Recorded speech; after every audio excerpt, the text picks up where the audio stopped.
தமிழ் உறவுகளுக்கு வணக்கம். கல்வி அமைச்சர் பதவி விலக கோரி போராட்டம் என்ற தலைப்பில் இந்த காணொளியை காண்கிறோம். மருத்துவ கல்வி நுழைவுத் தேர்வு கடந்த மாதம் நடைபெற்றது. மருத்துவ கல்வி நுழைவுத் தேர்வு இந்தியா முழுவதும் நடைபெற்றது. ஆனால் ஒரு வாரத்தில் அந்த தேர்வு ரத்து செய்யப்பட்டது.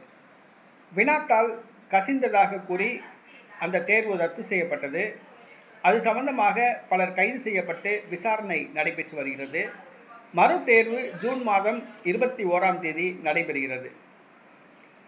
நீட் தேர்வு வினாத்தாள் கசிந்ததற்கு பொறுப்பேற்று ஒன்றிய கல்வி அமைச்சர் தர்மேந்திர பிரதான் ராஜினாமா செய்ய வேண்டும் என்று கூறி கரப்பான்பூச்சி மக்கள் இயக்கம் நாளைய தினம் புனேயில் போராட்டம் நடத்துகிறது.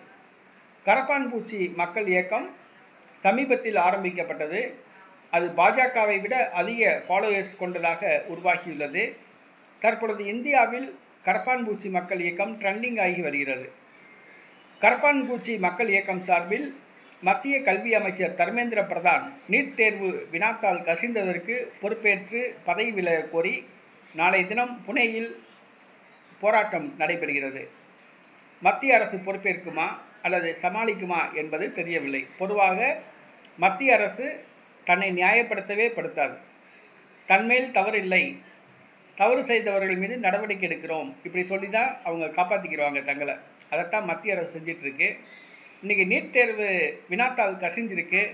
இந்தியாவில் எந்த ஒரு எதிர்க்கட்சியும் இதை பற்றி பேசவே கிடையாது, கண்டிக்க கிடையாது. ஆனால் கரப்பான்பூச்சி மக்கள் இயக்கம் இந்த பிரச்சனையை கையில் எடுத்துகிட்டு போராடுது. வரவேற்கத்தக்க ஒரு அம்சமாகும்.